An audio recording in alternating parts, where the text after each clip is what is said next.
All right, and we are back here on the GSMC Football Podcast. And for the second part of the show, we're going to now get into talking about the games tomorrow. Both games dealing with the AFC North. So let's get into that. So the first game to start us off is the Browns and the Ravens. Now, the AFC North has not been finalized yet. The Ravens with the win, they would clinch it. And I fully expect them to do that. The Browns are not very good. Very disappointing season for them. I thought they would be better. I think a lot of people thought that. But that was not the case. A lot of that has to do with the quarterback play. Pretty much the polar opposite of what happened last year. Browns went through 5 different starting quarterbacks. They finished with, I think, 11 wins. 10 or 11 wins, I forget. They rode the magic carpet of Joe Flacco into the playoffs and lost to the Texans. This year, Deshaun Watson comes back, does not play well, ends up getting hurt. Jameis Winston steps in and, did provide a spark for the offense. I mean, the last time the Ravens and Browns faced off, I was there in Cleveland, and Jameis Winston won the game for the Browns. That go-ahead touchdown to Cedric Tillman. But Jameis kind of had some of those Jameis games where, the Broncos game was a perfect example of that, where he threw for a ton of yards, but he also threw a couple of pick sixes in the game. And then against the Chiefs, he was bad, and they benched him for DTR, and DTR has not been good. And, yeah, I expect the Browns to get blown out in this game. It's just been a disappointing season for them. And right now, they're in a position where they could take a quarterback. Right now, how the NFL draft order is set up, I think they have the 3rd overall pick. So they could take one of these top 2 quarterbacks. They've, maneuvered and changed up Deshaun Watson's contract, and which is the right thing to do, because it's just he has not lived up to that contract at all. And now they could be bringing in more competition if they decide to take a quarterback, which I think they will, because the Deshaun Watson contract, like I said, has not worked out. And they need to figure something out there, because he's been hurt these last 2 years. And even before he got hurt, he was not playing well. So, yeah, it's been a disaster of a season. But, yeah, so they'll be taking on the Ravens. Ravens get the win. They'll clinch the AFC North, and I fully expect them to do that. The Ravens got off to a little bit of a slow start. They lost that game to the Raiders. They started off 0-2. They lost to the Chiefs in week 1, but they have been very impressive offensively. Defensively, their pass defense has not been good. It's been starting to play a little bit better as of late, and they're going to need their defense to step up in the playoffs. But this offense is fun to watch with Lamar Jackson, with Derrick Henry. That MVP race, look, Josh Allen had a lot of big games this year, towards the second half of the year here. But that MVP race is very close. Now, he might still end up getting it, but Lamar Jackson has had a solid year. As good of a year as Josh Allen, if not better. And he's going to need to step up in the playoffs this year. Last year, they had the number 1 seed. You got the win in the second round, but you get to the championship game, and that offense did not show up against the Chiefs. Had a couple of turnovers, and that kind of dictated the game. So, winning on Saturday, clinching that division, is one step towards getting back to where they were last year. Now, they're not going to be the number 1 seed. They're going to have to go on the road again. They're going to have to play the Bills in Buffalo if they got to face off against them. And then The Chiefs will probably advance, so then you're going to have to deal with them again. It's going to be different this year, though, just because you have Derrick Henry. Now, me saying it's going to be different does not mean they're going to win. I'm just saying that you got another element to your team that you didn't have last year, and that's Derrick Henry, who's been out of this world this year. Another running back that changed teams. So, looking at this game, though, against the Browns, I think they should run away with it. I don't expect the Browns to score a lot of points. I think they only kicked a field goal against Tyler Huntley and the Dolphins, and now they got to play the Ravens in their home stadium. The Ravens know what's at stake here. I really don't expect the Browns to be that competitive. The line is 17.5.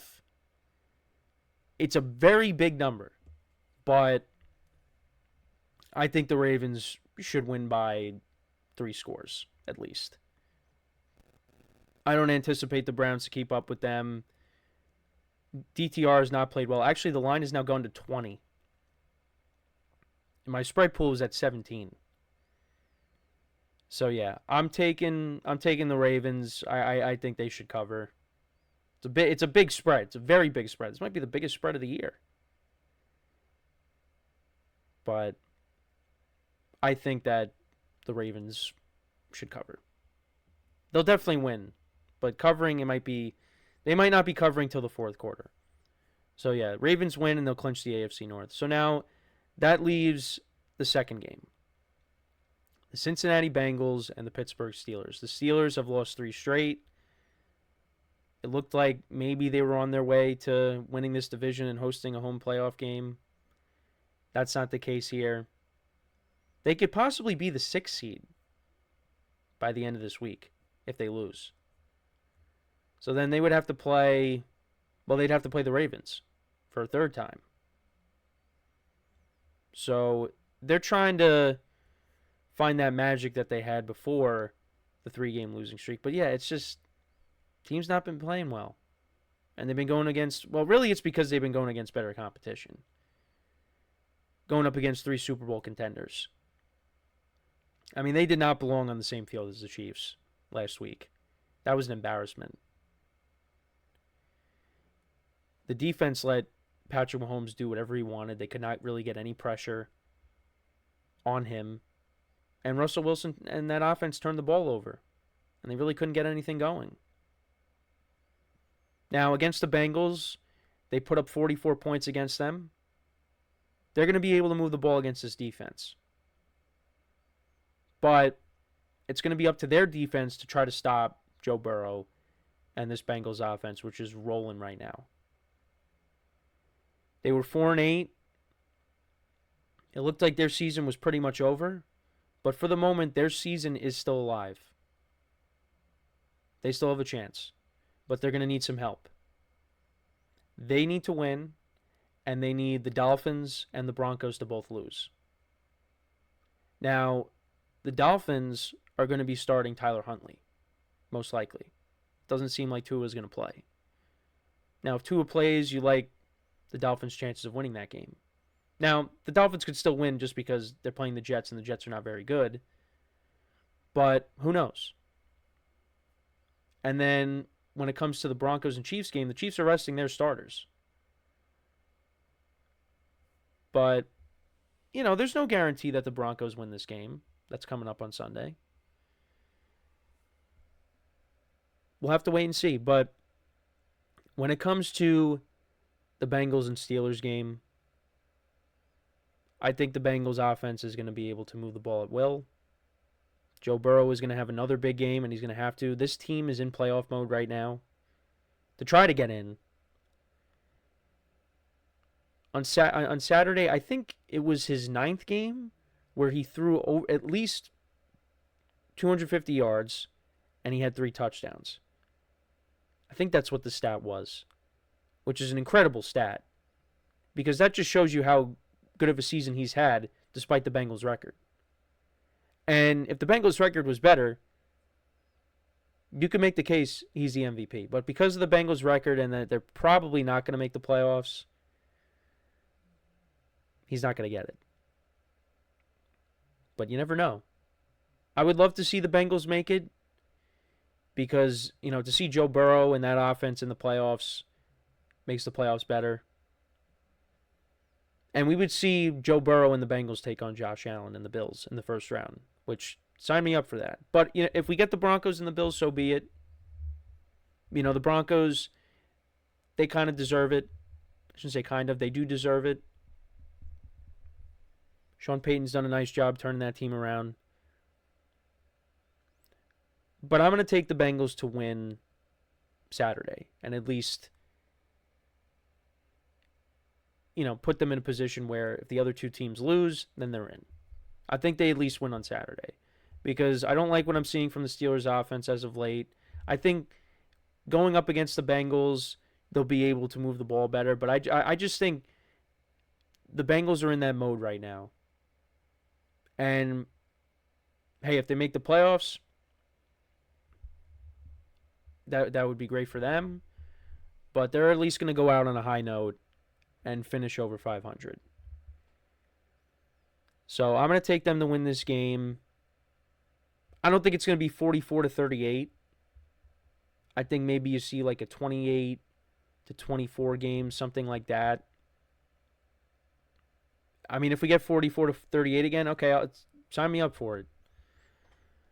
I'll take an offensive game like that again, but I don't think we're going to get that. So the Bengals win. They improve to 9-8. Steelers, depending on what happens with the Chargers in the Raiders game, which I think the Chargers should win that, they would drop down to the 6th seed. So this is a team that would have gone from being the number 3 seed to now possibly the number 6 seed, based off of what I've said so far. And that is something that Steelers fans definitely don't want to hear. So I got the Ravens winning and the Bengals winning. Let me know what you guys think about these two games. Who do you think wins? Let me know in the comments. So before we go to break, just want to remind you guys once again, tip or donate, get your comments recognized. Make sure to hit that super chat button in the chat if you want to see me acknowledge any thought or comment you may have throughout the live broadcast. Makes the show more lively, more entertaining between myself, the host, and you guys, the viewers. We appreciate you guys' viewership each and every day, so any contribution you can make to the show means the world to us as we put out content for you guys each and every day. And also, the other way to help out the show is by going to the link at the bottom of the show segment on the ticker, GSMCPodcast.net. That is GSMCPodcast.net. So we're going to change things up when we come back. We are going to talk about what has happened in the college football playoffs so far and how everything currently stands after the first 2 rounds going into the semifinals. So make sure to stick around, and we'll be right back here on the GSMC Football Podcast.